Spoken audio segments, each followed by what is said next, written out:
अस्सलामु अलैकुम वरहमतुल्लाहि वबरकातुहू। मोहतरम नाज़रीन, किन किन चीज़ों से रोज़ा मकरूह हो जाता है, आइए उन चीज़ों को मुकम्मल तौर पर जानते हैं। नाज़रीन किराम, झूठ, गीबत, चुगली, गाली देना वगैरह से रोज़ा मकरूह हो जाता है। इसी तरह बेहुदा बात करने से, किसी को तकलीफ़ देने से रोज़ा मकरूह हो जाता है। वैसे भी ये चीज़ें रोज़ा के अलावा दिनों में भी नाजायज़ और हराम है। रोज़ा में और ज़्यादा हराम और उनकी वजह से रोज़ा मकरूह हो जाता है। इसके अलावा रोज़ादार को बिला उज़्र किसी चीज़ का चखना या चबाना मकरूह है।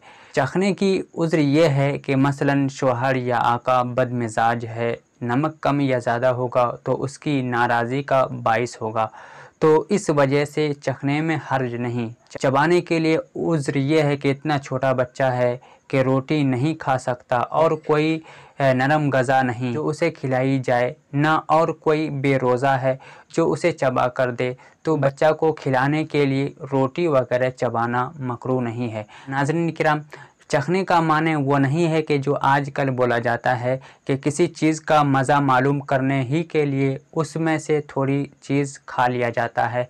ऐसा चखने से रोज़ा मकरूह क्या, रोज़ा का मकरूह होना कैसा, वो रोज़ा टूट जाएगा। बल्कि अगर कफ़ारा के शराइत पाए जाएं तो कफ़ारा भी लाजिम होगा। बल्कि चखने से मुराद ये है कि ज़बान पर रख कर मज़ा पहचान लिया जाए और उसे थूक दें, इसमें से हल्क में कुछ ना जाए, वरना रोज़ा टूट जाएगा।